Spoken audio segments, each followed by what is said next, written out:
Anybody guess what this is? Gutter cleaner.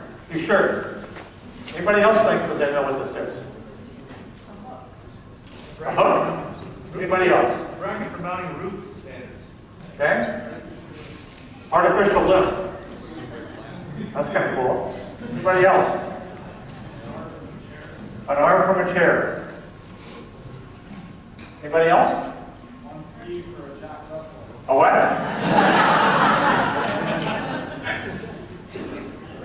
A duck. Well, believe it or not, it is a rain gutter frame. A leaf for your rain. So you attach it down here, open it up if you want. You get one with a handle like that. I didn't think anybody would actually guess it. It's really kind of cool. Congratulations. But I even brought a little demo here. So here's like a rain gutter. And the way this thing works is you hold the leaves down here. The other end is you've got parts that go across on the gutter. And you can basically use this end then to push the leaves underneath it. Isn't that cool? How many of you want one of these? It's kind of cool. So the question is for you is this an innovation? And I would suggest to you that it actually is an innovation. It's a great example of an innovation. And the thing that makes it an innovation is the idea that it is connected to a person.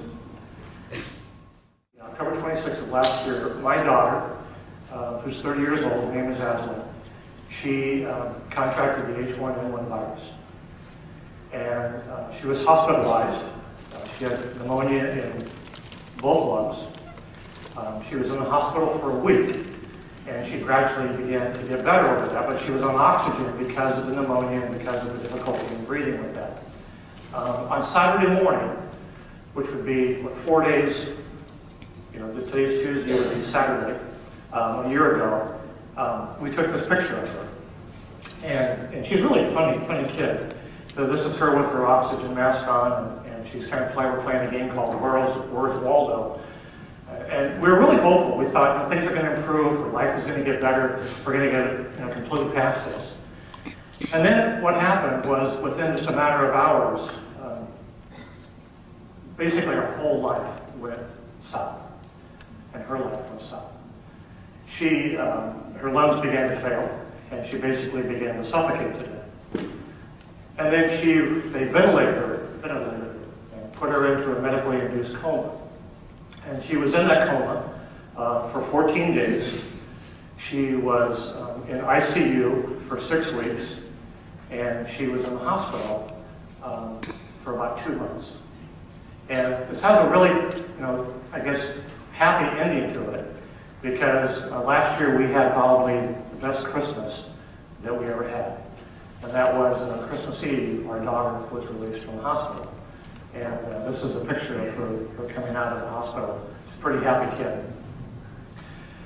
So what I want to point out to you is that the only reason that she is alive today is because of innovation. It really is. It was the x-rays, the medications, ventilators, the devices that kept her alive. That's why she's here today, is because of innovation.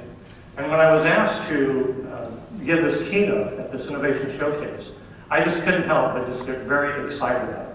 And the reason was because I wanted to share with you that story, because I wanted to use it as an example of the importance of what you do each and every day.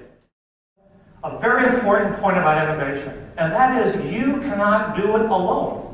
You need people to knock down barriers for you. You need people to support you. You need people to make it happen. Look at organizations like NA or AA, Alcoholics Anonymous or Narcotics Anonymous, 12-step programs. Why are they so successful at changing an addict's behavior? Because those 12 steps are founded upon 2 core principles. One is, I need help. And the second part is, I need to ask for help. I thought he was very inspiring, actually, and I think it's interesting to take the technical side and then and turn it into the human side and how that connects together. To bring it back to the human element was actually quite interesting. If we're not able to show our potential clients how our product is better and how it's going to reduce the pain or increase the pleasure of conducting their business, Definitely. then we don't stand a very good chance of them choosing to use our services.